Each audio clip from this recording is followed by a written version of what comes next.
With 1.8 billion of us worldwide in 2021, millennials officially became the largest living adult generation.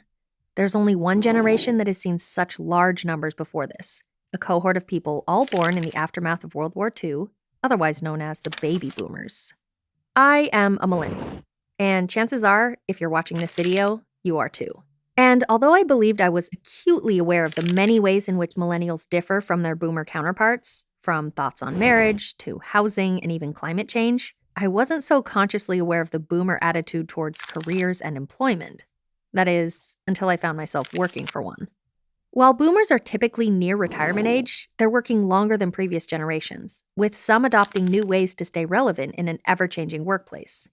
My dad is a boomer, and one thing he's always taught me is that experience doesn't always come with age.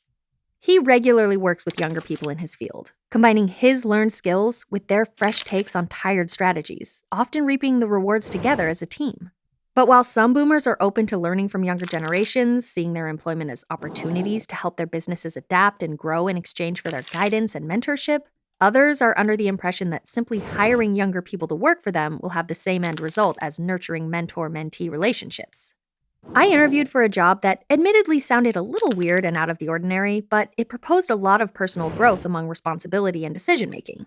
So I chose to see the opportunity when the offer came in. When I told my father of the working situation with the boomer CEO as the only other employee, he earnestly advised me to stay true to myself and not be intimidated by what could be an old way of working. I observed many things from my stint working for someone fitting the okay boomer stereotype. Here are just a few. Number 1. Boomers value confidence and work off intuition and charm. When I had been working for my boss for less than a week, they revealed to me that although they'd received 200 resumes for the role, I was the only person interviewed before being offered the job, due to my confidence when answering their tricky and often personal questions.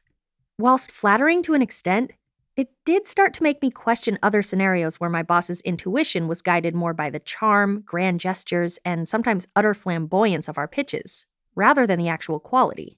Although I feel we shared this instinct of intuition and gut feeling, I feel more likely to see through sales tactics as a millennial.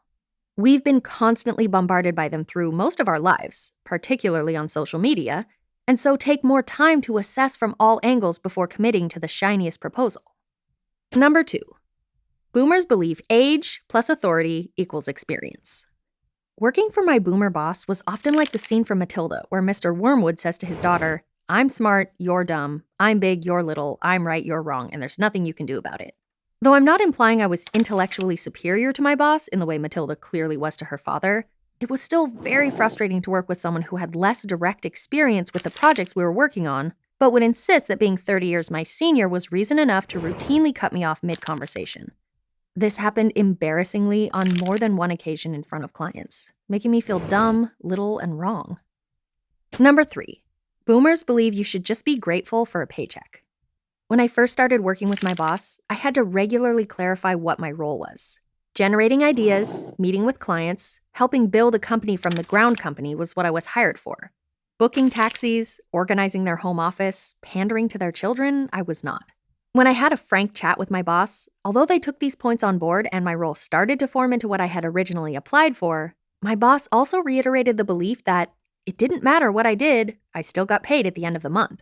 One time, when we were having yet another uncomfortable conversation in a Soho bar about a lack of pay increase despite previous promises, I saw one of the servers slyly point to our table and mouth to his colleague, "Sugar daddy," which came just after my boss made the comment, "I pay for your life, so you should be grateful."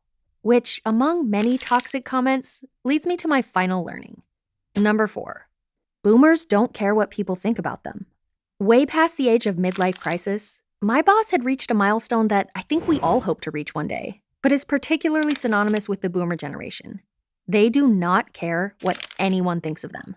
Ranging from poorly themed jokes, outrageous fashion choices, one day they sauntered in wearing a full kimono, a hairstyle that should have been left in the 1980s, and sending food back despite knowing it was likely to be spat in, my boss did not give a damn. What this no fucks given attitude did teach me is that there are some situations in which I perhaps need to lighten up and not take life so seriously. But more importantly, it taught me to follow that millennial intuition of mine and speak up when I think something is wrong, despite what people think of me regardless. Working for a baby boomer was not a wholly negative experience. At times, it was odd when they'd remark how alike they thought we were, because, in my mind, they were wrong. But I learned more about myself by being around someone who was both generations apart from me in age and attitude on life.